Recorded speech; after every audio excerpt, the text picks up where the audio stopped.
بسم اللہ الرحمن الرحیم ان فی خلق السماوات والارض واختلاف اللیل والنہار لآیات لأولی الالباب صدق اللہ العظیم۔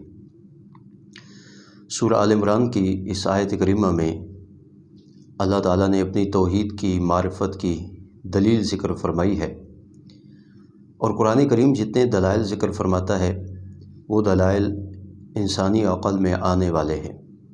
کوئی بات بھی قرآن کریم میں بطور دلیل کے ایسی نہیں کی گئی جو انسانی عقل سے ماورا ہو۔ اللہ تعالیٰ نے انسان کو عقل و شعور عطا کیا ہے، اور پھر اللہ تعالیٰ ان دلائل کے ذریعے سے انسان کو یہ بات باور کرانا چاہتے ہیں کہ ان دلائل میں غور و فکر کرنے کے بعد عقل یہ نتیجہ اخذ کرے کہ واقعتاً یہ دلائل اللہ رب الجلال کی وحدانیت اور اس کی توحید کو ثابت کرتے ہیں۔ فرمایا آسمان و زمین کی تخلیق میں اور رات اور دن کے مختلف ہونے میں لآیات، ایک نہیں کئی نشانیاں ہیں، کئی دلائل ہیں اللہ رب الجلال کی وحدہ لا شریک ہونے کے۔ لیکن ان دلائل سے کن کو فائدہ ہوگا؟ لأولی الالباب، وہ لوگ جو عقل سے کام لیتے ہیں، دانش مند ہیں، عقل مند ہیں۔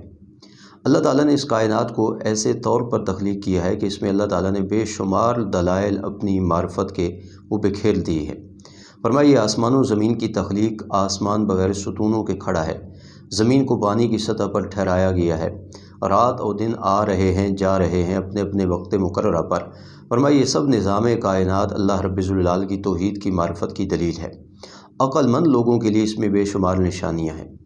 اب عقل مند اور دانش مند لوگ کون ہیں؟ قرآن کریم نے اگلی آیات میں عقل مند اور دانش مند لوگوں کے اوصاف بھی بیان کی، ان کی علامات بھی بیان کی۔ آج ہم اپنے تئیں دعویٰ کرتے ہیں کہ ہم دانا ہیں، ہم عقل مند ہیں، دانش مند ہیں، لیکن ہمارے ہاں عقل مندی اور دانش مندی کا معیار کچھ اور ہے۔ ہمارے ہاں اس آدمی کو دانا اور عقل مند سمجھا جاتا ہے کہ جس کے پاس مال و دولت ہو، جس کے پاس کوٹھی ہو، بنگلہ ہو، کار ہو، جس کے پاس دنیا کا کوئی عہدہ ہو۔ ہم کہتے ہیں یہ شخص بڑا دانا ہے، بڑا عقل مند ہے، اس نے اپنے عقل و شعور سے دنیا کی بہت ساری آسائشیں جمع کر لی ہیں۔ یہ ہمارا بنایا ہوا معیار ہے، جبکہ قرآنی معیار جو ہے دانش مندی کا وہ کچھ اور ہے، جو اگلی آیات میں مذکور ہے۔ فرمایا وہ لوگ عقل مند ہیں، وہ لوگ دانش مند ہیں جن کی پہلی علامت یہ ہے الذین یذکرون اللہ قیاما وقعودا وعلی جنوبہم، جو یاد رکھتے ہیں اپنے پروردگار کو کھڑے ہو کر، بیٹھ کر اور اپنی کروٹ کے بل لیٹ کر۔ یہ اللہ تعالیٰ کو ہر حال میں یاد رکھنے والے لوگ، اللہ کا ذکر کرنے والے لوگ، قرآنی نظر میں یہی لوگ دانش مند اور عقل مند ہیں۔ اب اللہ تعالیٰ کا ذکر اور اللہ کی یاد ایک ایسا عمل ہے جس کے بارے میں قرآن کریم نے جہاں حکم دیا تو اس کے ساتھ کثرت کی قید بھی لگائی، اور شاید یہ وہ حکم ہے کہ جو کثرت کی قید کے ساتھ مقید ہے۔ اللہ تعالیٰ فرماتے ہیں فاذکروا اللہ ذکرا کثیرا، بس اپنے پروردگار کو یاد کرو بہت زیادہ، کثرت کے ساتھ۔ اور اسی طریقے سے رسول اللہ صلی اللہ علیہ وسلم کے فرامین سے بھی یہ بات معلوم پڑتی ہے کہ کثرت کے ساتھ اپنے پروردگار کو یاد کرنا ہے۔ جہاں یہ عقل مندی اور دانش مندی کا معیار ہے، وہیں اللہ رب الجلال کے ساتھ مضبوط تعلق کا یہ ذریعہ ہے اللہ کی یاد اور اللہ کا ذکر۔ اور یہ وہ عمل ہے کہ جس عمل کے نتیجے میں اللہ رب الجلال بھی اپنے بندے کا تذکرہ فرماتے ہیں۔ سورہ بقرہ میں ہے فاذکرونی اذکرکم، اللہ فرماتے ہیں تم مجھے یاد کرو میں تمہیں یاد کروں گا۔ آپ صلی اللہ علیہ وسلم نے اس آیت کریمہ کی تشریح و توضیح میں فرمایا کہ اللہ تعالیٰ فرماتے ہیں کہ بندہ اگر مجھے تنہا اکیلا یاد کرے، میں اللہ تعالیٰ بھی تنہا اور اکیلا اپنے بندے کا تذکرہ کرتا ہوں، اور اگر بندہ کسی مجلس اور محفل میں اللہ تعالیٰ کا نام لیتا ہے اور مجھے یاد کرتا ہے تو اللہ تعالیٰ فرماتے ہیں میں اس سے بہتر محفل یعنی فرشتوں کی مجلس میں اپنے اس بندے کا تذکرہ کرتا ہوں۔ تو اللہ تعالیٰ کے ذکر کے وقت یہ کیفیت پیدا ہو کہ میں زمین پر اپنے پروردگار کو یاد کر رہا ہوں، اس کا نام الاپ رہا ہوں، تو وہ پروردگار بھی مجھے یاد فرما رہا ہے۔ قرآن کریم میں اللہ تعالیٰ نے یہ اپنی یاد اور اپنے ذکر کی جہاں ترغیب دی ہے، وہیں رسول اللہ صلی اللہ علیہ وسلم نے بھی اپنے فرامین میں اللہ کے ذکر اور اللہ کی یاد کی ترغیب دی ہے۔ ایک صحابی نے آپ صلی اللہ علیہ وسلم سے جنت میں جانے کا ایک عمل پوچھا تو آپ صلی اللہ علیہ وسلم نے فرمایا کہ تمہاری زبان اللہ کے ذکر سے تر رہے۔ اب اللہ تعالیٰ کے یاد کرنے میں ہی جنت ملنے کی ضمانت ہے، اللہ کے ذکر ہی میں جنت کے ملنے کی ضمانت ہے، لہذا انسان اللہ کو ہر وقت یاد رکھے۔ یہاں بھی فرمایا الذین یذکرون اللہ قیاما وقعودا وعلی جنوبہم، تین ہی انسان کی کنڈیشنیں ہوتی ہیں۔ ایک انسان کھڑے ہو کر کے اپنے پروردگار کو یاد کرے، تھک جائے تو بیٹھ کر، اور اگر وہاں بھی تھک جائے تو پھر لیٹ کر اپنے پروردگار کو یاد کرے، یعنی ہر حال میں اپنے پروردگار کو یاد کرنے والے لوگ وہی دانشمند اور عقل مند ہیں۔ علماء نے یہ بات بھی لکھی ہے کہ ایک ہوتا ہے دل کا ذکر کرنا، ذکر قلبی جسے کہا جاتا ہے، اور ایک ہے لسانی اور زبانی ذکر۔ ذکر قلبی کیا ہے کہ ہر وقت اللہ تعالیٰ کی عظمت ہمارے دل میں رہے، اللہ تعالیٰ کی ہیبت اور اس کا جلال ہمارے دل میں مستحضر رہے، دل ہر وقت اپنے پروردگار کی طرف متوجہ رہے، یہ ہے ذکر قلبی۔ اور دوسرا ہے ذکر لسانی، کہ زبان پر اللہ رب الجلال کے نام کا وظیفہ ہو، سبحان اللہ، الحمدللہ، اللہ اکبر، لا حول ولا قوت الا باللہ۔ یہ سبھی وظائف و اوراد اللہ تعالیٰ کے ذکر کے وظائف و اوراد ہیں۔ تو عقل مند اور دانشمند وہی لوگ ہیں جو ہر حال میں اپنے پروردگار کو یاد رکھتے ہیں، اور بندہ مومن کی زندگی میں اللہ تعالیٰ کی یاد کثرت سے ہوتی ہے۔ کوئی موقع ایسا نہیں ہوتا جس میں وہ اپنے پروردگار کو یاد نہ کرتا ہو۔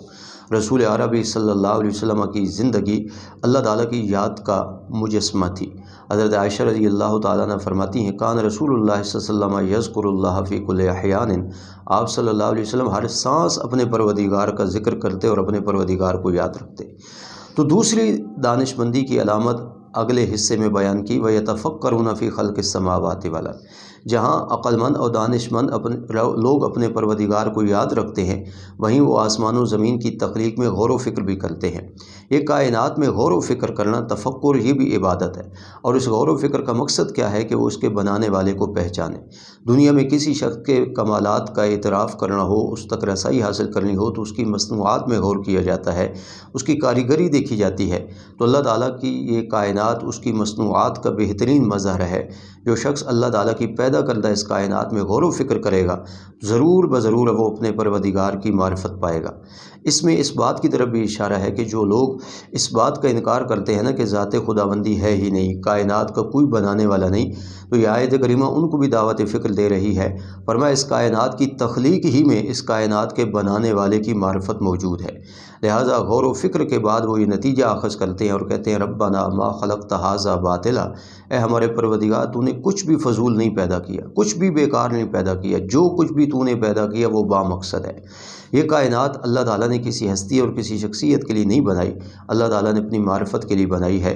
چنانچہ عقل مند اور دانش مند لوگ اس کائنات کی تخلیق میں غور و فکر کرنے کے بعد یہ مقصد پاتے ہیں کہ مولا تو نے سب کچھ با مقصد بنایا ہے، اپنی توحید کی معرفت کے لیے بنایا ہے، کوئی چیز بھی فضول اور بیکار نہیں۔ چنانچہ وہ پھر دعاؤں میں لگ جاتے ہیں۔ جب انہیں اپنے پروردگار کی معرفت ہو جاتی ہے، وہ کہتے ہیں سبحانک فقنا عذاب النار، مولا تو شریکوں سے پاک ہے، تیری ذات میں بھی کوئی شریک نہیں، تیری صفات میں بھی کوئی شریک نہیں، تو نقائص اور عیوب سے پاک ہے۔ مولا ہماری دعا یہ ہے کہ ہمیں جہنم کے عذاب سے بچا۔ اور اگلی آیات میں مزید ان کی دعاؤں کا ذکر ہے۔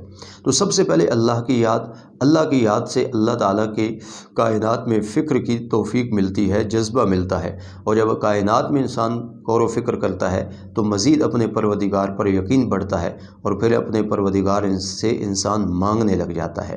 تو ان آیات کے تناظر میں ہمیں بھی چاہیے کہ ہم اپنے پروردگار کے ذاکر بندے بنیں، اور اس کائنات میں غور و فکر کرنے کے بعد اس کے بنانے والے کو پہچانیں، تاکہ صحیح معنوں میں ہم بھی عقل مند اور دانش مند کہلا سکیں۔